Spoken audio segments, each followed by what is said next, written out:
evening, everyone. You all look amazing. Wanted to first wish best of luck and wishes for all you future champions here. Good luck to you. You've got a great program. I'm very proud to be amongst all of you, all the great leadership from this GoDoc family.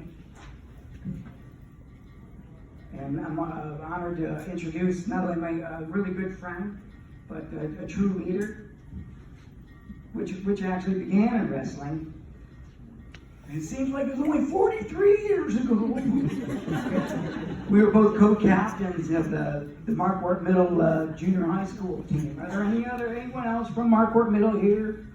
Yeah, we got a table over there. It's a beautiful thing. This leader was so awesome that in 7th grade we were co-captains, and he was undefeated, and he was also the most valuable wrestler. He was truly a catalyst for positive change there. Before him, when we put together all these little 3x6 wrestling mats and put some kind of cover over it, we didn't even have singlets enough for everyone, and hadn't even participated in the junior high state tournaments. Through him, his wonderful family's efforts, that all had changed. The following year, we received new uniforms, singlets, got an actual real wrestling mat, and began participating in that junior high school state qualifying tournament, which you all know that additional experience is key. Such like going to clubs in the summer tournaments, which it didn't exist back then, for us anyhow. And it was I felt like it was truly a beginning of an actual wrestling team. And along with his entire family, to me, he is wrestling. He's been doing that like with a lot of the great Hall of Famers here since he was 5. I don't even know what I was doing when I was 5. And yeah, he was probably just as tall as me back then, too. But, his whole family, they've been mascots, cheerleaders, statisticians, referees, coaches, and club leaders. And of course, some of our biggest fans. As you always remember, I always remember hearing his mother and father's distinctive Irish accents just screaming for us. It's a beautiful thing that I remember. He and his family have been very influential to me personally, and for our team. And I'm going to keep this short and sweet. But I'm blessed for him to call him my friend. And super honored to present the next induction into the Hall of Fame is Kevin Summerville.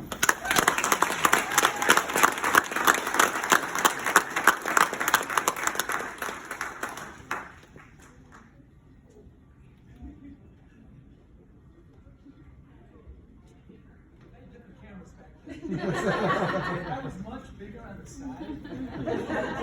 No, I wasn't. No. Where do I start? How about the phone call? Is this happening? Mark, I don't know if you knew when you called me and told me. I was speechless. And that, for me, that's really hard to do. So I just want to say thank you. You recognize like this in the Hall of Fame Club. Wow. Well, my journey started, as Johnny was saying, back in 1971. Actually, I was only 5 then. My older brother, Michael, whatever he does, I did. So he went out to wrestling. I went out to wrestling. It just so happened that his coach and my coach were the same. And I've had the same almost my whole career. You might have heard of them. Bob Falk. So it was great starting my career with them. My coach back was also my coach back then was Coach Hahn. I only got 2 years of the Hahn training. I really wish I would have had more. What a hell of a coach he is. You still are, and I'm not sure. But yeah, I just wish I had more time with that. And a good friend, one who could keep a secret for almost 40 years. I won't go into it. Down state. In case my allergies start up during this, you could probably come up and do a relief of the story, but maybe later.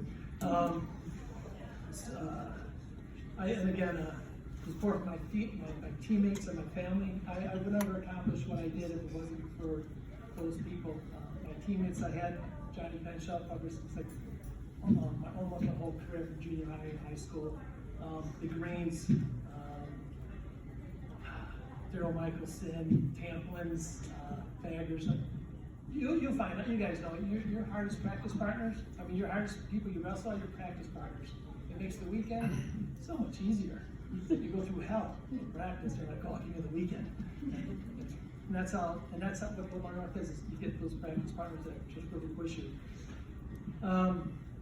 My parents, for allowing us to wrestle in the living room and not get too mad of, like, I have two older brothers and friends, and occasionally you break a table, a chair. I don't know how many chairs we've had. We have books that are neat for legs so they wouldn't break or my mom would find out. So I appreciate them not getting too mad at us for doing that. And like Johnny said, when I wrestled, my parents were so loud. The Irish Road, that's probably the only voices I would hear in the gymnasium. So I'm glad Coach Fox not here to know that I wasn't actually listening to him.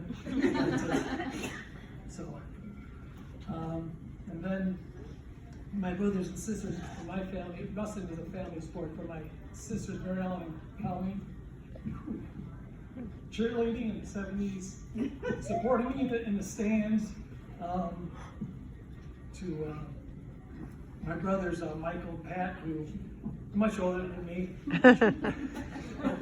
to be there, helping me, giving me advice, supporting me, watching them when they were wrestling, and kind of tweaking the things that they did to work for me. And then my honorary cheerleader, my niece Shannon. She was 5 years old, and she was my cheerleader. She would be the one that would come out to the stands. And you guys still have cheerleaders? No, they didn't. Okay. They used to have cheerleaders by the bat. They'd come on, Kevin. But there were some kids that do it. And that was her favorite one. And she was my honorary cheerleader and my biggest fan. And to this day, she holds a grudge to a certain Wheaton North wrestler. Pierre. A nameless. We don't need to say his name anymore. Scott Pierre. I feel sorry for if she ever tracks him down. By the way, I did find out he's living in Florida. So what I like to talk about is my 1984 team. Talking about things I did, but the team that we were a part of. Tony Stabenhagen was on that team. Great team there. And I don't know if you guys do. We used to always go to coach's house in the summer. You go through the schedule, who you got to beat, what you got to do, and we went through that whole schedule. It was like, we're going to win conference, regional, sectionals. That was the first year they had a team dual state tournament. And we said, yeah, we're going to win that. And I also set my goal to be in a grand march and win state also. And as you guys know, wrestling is a team sport, but it's also an individual sport. Like that was being the first year they did the team dual state, same weekend as the state tournament. I'm not sure why they thought that was a great idea to do it on the same weekend, but I wish I could send my niece Shannon to them and track down the guy who thought about doing that. During the season, Coach Falk was talking about he was saying we have a chance of winning the state tournament, and he wanted to know if we were all in it.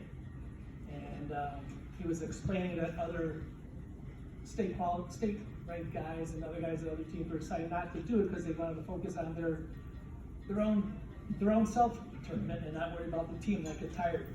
But I just remember thinking, Tony and I were predicted to win state and undefeated going right before the state tournament. Like, yeah, why would we not be part of the team? Because we're going by North. We do things together as a team. So we're like, no, we're all in. So you know, you guys do it, regionals, start, sectionals. Back then it was regionals, sectionals, and then you make weight on Tuesday. Then we wrestle a couple of dual meet teams, and then we head down to state tournament on Thursday night, get up Friday, and start wrestling in the state tournament. And so, a little bit about that weekend. It was kind of a grind. I ended up wrestling a kid downstate who actually ended up taking sixth that year. And I just get done off the mat, and I'm laying on the ground, totally exhausted. And Coach Fox like, hey, we got Joliet West up again in about a half hour. Are you ready to go? And I'm talking to this big guy, Coach Fox, and I'm just laying on the ground going, oh man, the same kid I just wrestled, I gotta wrestle again? So I had to muster up the courage to say, yeah, I'm ready to go. So I got ready for the next match, and then apparently I guess the Joliet kid was a little bit more beat up than I was, so that match was a lot easier. Make a long story short, I know it's probably too late for that. But I do have 20 minutes to the key marker on the beat, right? So what happened was we ended up beginning a couple other teams, made it to the Grand March as a dual team. We ended up wrestling Stag in the finals. Didn't quite come out the way we wanted, but I do remember the hardest headbutt I've ever heard before that day. And I also placed, but I didn't take the place I was expecting to do. I could stop here, but Laura Hahn asked me a question on the phone that made me think a little bit more, so I just blame her for me going on and maybe hitting the 20-minute mark. But she said, can you tell me what has wrestling carried over to life, and what has wrestling done for you?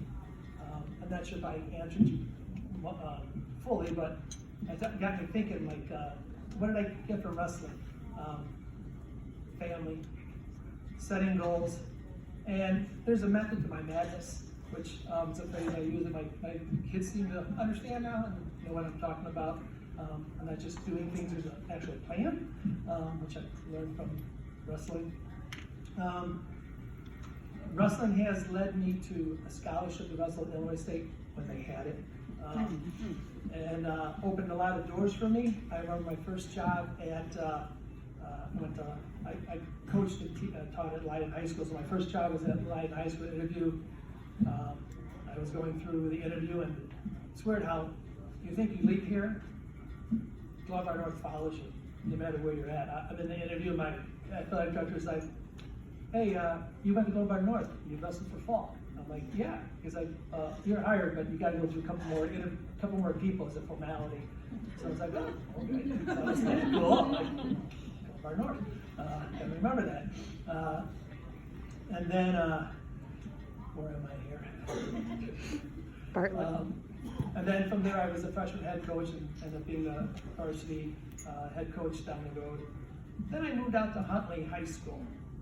While still teaching at Leiden, I had to step away from coaching Leiden because being out in Huntley, I don't know if you guys know, about 30, 40 miles from here, they didn't have a kids wrestling club. They really kind of had a high school wrestling team. So I was going out there to start a wrestling club for my son, and I ended up coming across the principal there who was the head coach, and he was getting ready to leave to go to another position. Again, coming back north. He was actually from Naperville Central, and he's like, you're starting a kids club here? You're from Glove North, right? I remember you. You wrestled for Falk? I'm like, yeah, I did. And he's like, well, I'm leaving to go to do another admin position. I'd like you to take over the head coaching position. I was like, all right. This is great. So it's great coming from Glove North. It's always with you. So I thought, oh, this is going to be great. I can start the Falk plan. I said Falk, Coach Falk, right? And so I was following up the Falk plan, building a successful program. A kids program was building. The high school was getting better. Everything was working. I had my daughters Kristen and Kayla around me filming. keeping my stats, keep me organized as a high school team. I was able to coach my son Jake during the wrestling club. We had it all going in the right direction. Team building, kids club throwing, where I had to run 2 kids club a night. You know, just start at 4 o'clock in practice, end up at 8:30 at the wrestling club, and repeat, you do it again. So that was going great. And then some years later, I had to step away again for some family things to take care of that. And that was kind of tough. And but Huntley's program was building, getting stronger. And then it came. I had to make another hard choice. Downstate, Huntley's high school team, the little kids program, kids were actually in high school now. And they made it downstate in the dual team, which is the weekend after now. But they were downstate, and here's another tough choice I had to do. I had to walk over to Coach Mark and it's kind of tough. I thought going over Coach Falk it was harder. Going over to Mark and going, Mark, this is going to be the first time I'm going to have to root against you, Lombard North, and that was weird because I wrestled against them in Atlanta, but never really totally rooted against you. I always pulled for you at the corner. It was just when they would call Lombard North, I would still get up and go, coach. That's how never leave you. I swear to God. 40 years later, they called Lombard North Mat 1. I'm getting up and I'm like, no, I just get up and just stretch. I forgot. So where was I? I'm sorry about that. I got sidetracked. So I went over to Mark. I had to root against him. So long story short again, it really felt great seeing Huntley beat Lombard North and advance to the place round. I don't get to say that too much, but it still feels kind of good right now. Sorry, Mark. But then I felt kind of guilty being from Lombard North. Having Coach Falk as a coach, I had to call Coach Falk on the phone, and I felt guilty. I had to ask for forgiveness. I felt like I was calling the Godfather of wrestling, kind of like Fredo and the Godfather saying, "Forgive me." But so again, I kind of just comes back around. I eventually got back to coaching wrestling at Lighting, and up until last year, when it was my last year, I finally retired from teaching and coaching. I joined my family being retired. Well, yeah, point out how to make Laura. I know I'd get to it. Lombard North never leaves you. It teaches you great values that stay with you forever.